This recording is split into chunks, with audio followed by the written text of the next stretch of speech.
Hello नमस्कार। Class seventh का जो अर्धवार्षिक का जो प्रश्न पत्र था उसी का सेकंड पार्ट आज हम हल करते हैं।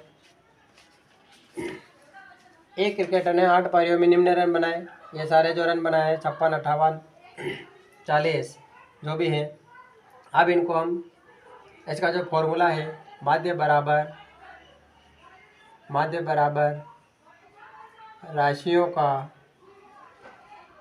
राशियों का योग बटेवा राशियों की संख्या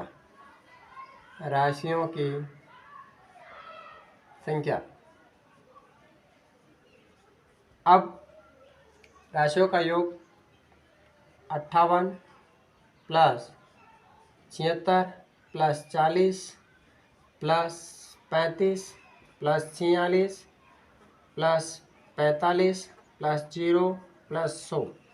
अब कितनी संख्या है कुल जो है 1 2 3 4 5 6 7 8 तो बटेवा 8।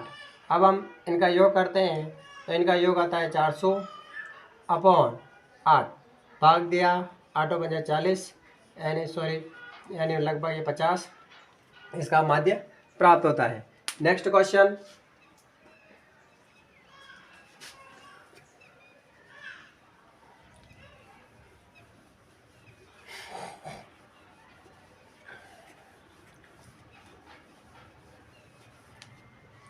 नेक्स्ट क्वेश्चन जो है समीकरण को हल करना है। तो इसमें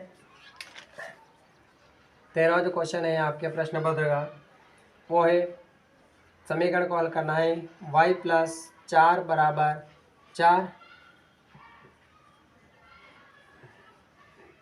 y प्लस 4 बराबर 4 4 का उधर पक्षांतर होगा तो 4 माइनस 4 उधर जाते हैं, इधर प्लस का है तो उधर माइनस का हो जाएगा, ऋणात्मक हो जाती है संख्या।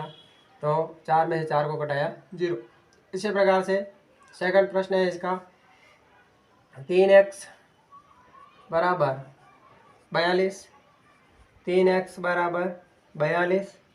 तो ये जो 3 है इसके भाजक में आ जाएंगे x बराबर 42 अपॉन 3।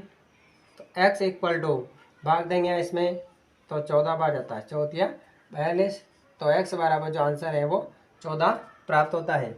इसी प्रकार से अगला जो प्रश्न है वह पूरक कोण ज्ञात कीजिए जो इसके पूरक के बराबर हो। वह कोण ज्ञात करो प्रश्न था 14 प्रश्न।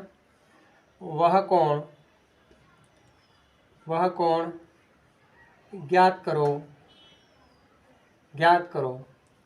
जो पूरक कोण के बराबर हो। तो पूरक कोण किसे कहते हैं? पूरक कोण 90 डिग्री कोण को हम पूरक कोण कहते हैं और समपूरक कोण 180 डिग्री के कोण को हम समपूरक कोण कहते हैं। अब पूरक कोण ज्ञात करना है यानी 90 डिग्री का कोण ज्ञात करना है, 90 डिग्री का कोण बनाना है हमें। तो आपके पास अगर चांदा होता है अवेलेबल तो चांदे के साथ इस प्रकार हम 90 डिग्री का माप के कोण बना सकते हैं और इसका जो आंसर आ जाएगा वो 90 डिग्री आ जाएगा। फिर 15वां प्रश्न जो है उसमें आकृति दे रखी है इस प्रकार से। यहाँ पे 50, यहाँ पे x का मान और यहाँ 115 मान था। अब यहाँ पे हम इसको नाम दे देते हैं a, b और c त्रिभुज, यानी कि कोण ये और ये, यानी इस कोण और इस कोण का मान जो होता है वो 180, एक सरल कोण पर बनने जो कोण होता है वो 180 डिग्री का होता है। तो हम कोण c प्लस 115 बराबर 180 डिग्री, यानी इस कोण और इस कोण दोनों का जो मान है वो 180 डिग्री आता है। अब 115 का उधर पक्षांतर करेंगे तो कोण c बराबर 180 माइनस 115 घटाएंगे हम तो कोण c बराबर इधर से उधार लिया 10 में से 5 गए तो 5, यहाँ हो गए 7 और 6, यानी 65 डिग्री इसका मान प्राप्त होता है। अब ये यहाँ जो 65 डिग्री में मान प्राप्त हुआ है, त्रिभुज के तीनों कोणों का योग भी 180 होता है। त्रिभुज के तीनों कोणों का योग भी 180 होता है। तो कोण a प्लस कोण b प्लस कोण सी बराबर 180। कोण ए का मान 50 डिग्री प्लस बी का जो मान है वह कोण एक्स और प्लस कोण सी का जो मान है 65 डिग्री बराबर 180 डिग्री। कोण एक्स प्लस इन दोनों को जोड़ लेते हैं हम, तो ये होता है 5 और 6 और 5 11 115 डिग्री बराबर 180 डिग्री। 115 का उधर पक्षांतर करेंगे तो कोण एक्स बराबर 180 माइनस 115, तो ये हो गए कोण एक्स बराबर 65 डिग्री, यानी एक्स का मान भी हमें 65 डिग्री प्राप्त होता है।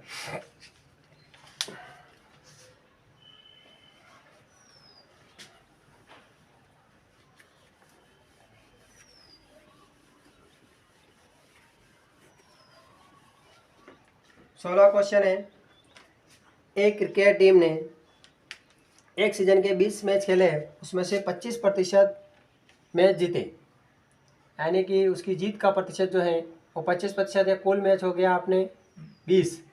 अब हमें इसका प्रतिशत निकालना है, कितने मैच जीते 25 में से, तो 20 इंटू 25%, तो प्रतिशत का चिन्ह हटाया 100, 20 को 25 से गुणा किया 500, 500 बटे 100 भाग दिया तो 5 मैच जो जीते थे वो आंसर प्राप्त होता है। फिर आगे है 17वां प्रश्न, दो परिमेय भिन्न दे रखी हैं, 2/3 व 5/2। इन दोनों में से कौन सी भिन्न जो है जो वो बड़ी हैं, तो हम सबसे पहले 2 में 3 का भाग देंगे। 2 में 3 का भाग दिया, दशमलव लगाया, 6 तिया 18, फिर 2, फिर 6 तिया 18, यानी कि 0.66 इसका आंसर आता है। यहाँ पर भी 5 में 2 का भाग दिया, 2 दूनी 4, फिर 1 बचा, फिर दशमलव लगाया, यहाँ पे 0 हो गया, 5, यानी 2.5 इसका आंसर प्राप्त हो रहा है, यानी तो इसमें हमारी ये जो भिन्न है वो बड़ी हो जाएगी। फिर नेक्स्ट 18 जो क्वेश्चन है, 4 सेंटीमीटर त्रिज्या वाला एक व्रत है, इसकी हो गया आपके 4 सेंटीमीटर त्रिज्या। इसी के अंदर एक और व्रत बनाना है जिसकी त्रिज्या हो गई 3 सेंटीमीटर, तो हम यहाँ पे R1 को मान ले 4 सेंटीमीटर और R2 को मान ले 3 सेंटीमीटर। अब इसने कहा है कि व्रत का जो शेष अगर इसको काट के निकाल देते हैं, इस बड़े वाले व्रत के क्षेत्र जो है इसमें से इस 3 सेंटीमीटर त्रिज्या वाले व्रत को बाहर निकाल देते हैं, जो ये डार्क जो भाग बचा है ये वाला भाग, इसका क्षेत्रफल हमें ज्ञात करना है। तो व्रत का क्षेत्रफल ज्ञात करने का सूत्र है, व्रत का क्षेत्रफल πr²।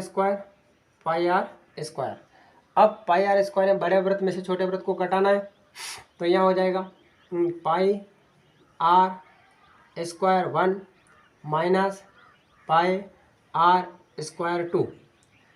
दोनों में से पाई कॉमन है तो पाई बाहर निकाल देंगे, कोष्टक में r² 1 माइनस r² 2।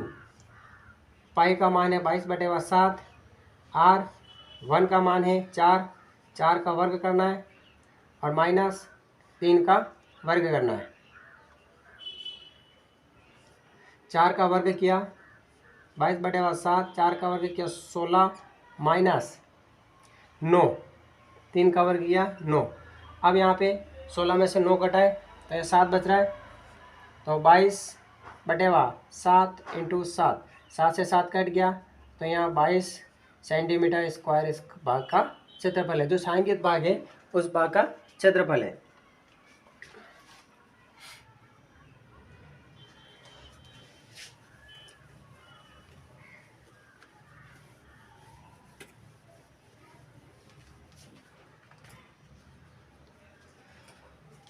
अब 19वां क्वेश्चन जो है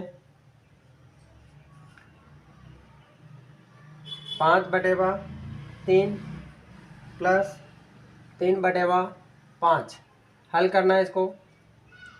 दोनों का लघुत्तम लिया 15, इसका भाग से 5 बार गया, 5 को 5 से गुणा किया 25 प्लस 3 बार गया, 5 का भाग 15 में 3 बार गया, 3 को 3 से गुणा करेंगे 9।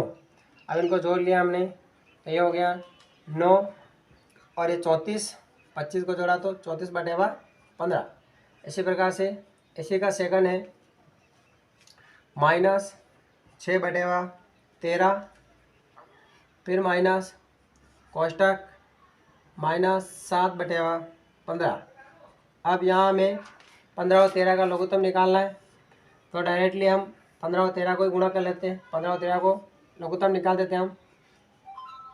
ये 15, 3 का भाग दिया, 13 में नहीं गया, 5 बार गया, फिर 5 का दिया 1 बार, 13 में जाता है, फिर 13 का भाग दिया, यानी 13 और 5 दिया 15। 13 × 15 गुणा कर लेते हैं यहाँ पे हम। 13 × 15, 5 दिया 15, हासिल बचा 1, 5 और 1 6, 13 50 65 हो गया। उसके बाद 3 और 1, 5 6 3 9 1, यानी 195। इसका लघुत्तम आ रहा है। 13 का भाग 195 में 15 बार जाता है। 15 को 6 करें, 15 6 का 90, तो माइनस का 90। फिर यहाँ माइनस, सवाल में ऑलरेडी माइनस है यहाँ पे। 15 का भाग 195 13 बार गया और 13 7 91, माइनस के 13 7 91, 13 बार गया, 13 को 7 से गुणा किया, 13 7 91। अब कोष्टक खोलेंगे हम यहाँ पे, तो 90 माइनस माइनस प्लस हो जाएगा और 91/195 प्लस माइनस माइनस, तो यहाँ पे 1/195 आंसर इसका आता है।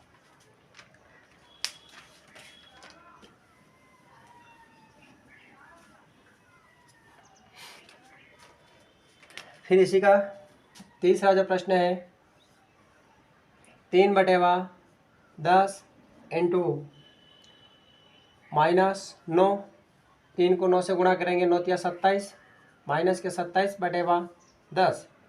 फिर चौथा जो क्वेश्चन है वो है -4/2/3। इसके बटा में 1 मान लेंगे। अब हम इसको ये भाजेंगे, इसको गुणा बदलेंगे, -4/1 इंटू 3 यहाँ और 2 बटा में आ गया। फिर माइनस के 4 को 3 से गुणा किया, 4 तिया 12, माइनस का 2 को 1 से गुणा किया 2, भाग दिया तो माइनस का 6। इस प्रकार से ये हमारा जो 19वां क्वेश्चन है वो कंप्लीट हुआ। अब अंतिम क्वेश्चन जो है 20वां, इसका हमें ग्राफ बनाना है। तो हमने पैमाना ले लिया 1 सेंटीमीटर बराबर 100 दर्शक। अब इसमें पहला कहता है कि इसमें 2 प्रकार के जो दर्शक हैं, एक तो है यहाँ संकेत लिख लेते हैं हम। संकेत में आ जाएगा एक खेलना जो है और इस प्रकार से, और दर्शक जो है, दर्शक में हम इस प्रकार से डॉट डॉट लगा देंगे। तो पहले खेलते हैं क्रिकेट। क्रिकेट में 1240, तो 12 के बाद 4 लाइनें और गिन लेना। यहाँ पे छोटी छोटी जो आपके ग्राफ पे 10 लाइनें आती हैं, ये तो हो गए आपके भाग लेने वाले, सॉरी दर्शक खेलने वाले 1240। उसके बाद 620 देखने वाले हैं, तो 620, 6 के बाद 2 लाइनें और गिन लेनी यहाँ पे, ये हो गया आपके क्रिकेट। उसके बाद दूसरा खेल आता है बास्केटबॉल, तो 470, तो 400 के बाद 7 लाइनें और गिन लो। उसके बाद 320 जो दर्शक है, 320 यानी 300 के बाद 2 लाइनें और गिन लेना। ये हो गया बास्केटबॉल।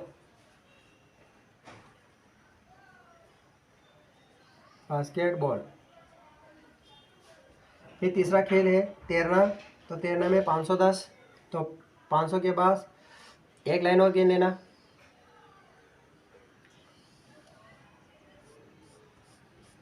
इस प्रकार से, और इसमें भी 320, तो इस प्रकार से 300 के बाद 2 लाइनें और गिन लेना। फिर उसके बाद ये हो गया आपके तैरना।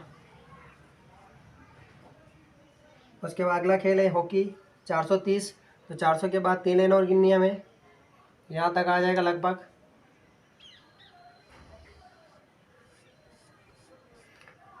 उसके बाद 250, तो 250 ये हो गया यहाँ पे। 200 के बाद 5 लाइनें गिननी है, ये हो गया हॉकी। उसके बाद एथलेटिक्स में 250, ये 250 हो गया।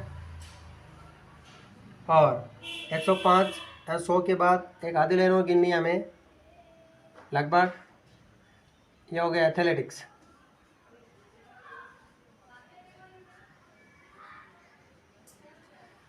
अब इसमें हमें दोहरा दंडालेख बनाया है। इसमें प्रश्न है, उचित पैमाना का दोहरा दंडालेख हमने बना लिया यहाँ पे। और कौन सा खेल सबसे अधिक लोकप्रिय है, तो सबसे अधिक जो लोकप्रिय हैं वो देखते भी ज़्यादा क्रिकेट को, और भाग भी सबसे ज़्यादा क्रिकेट में लेते हैं। अगर आप DS क्लासेस पर नए हो तो चैनल को सब्सक्राइब करें, लाइक करें और अधिक से अधिक वीडियो को शेयर करें।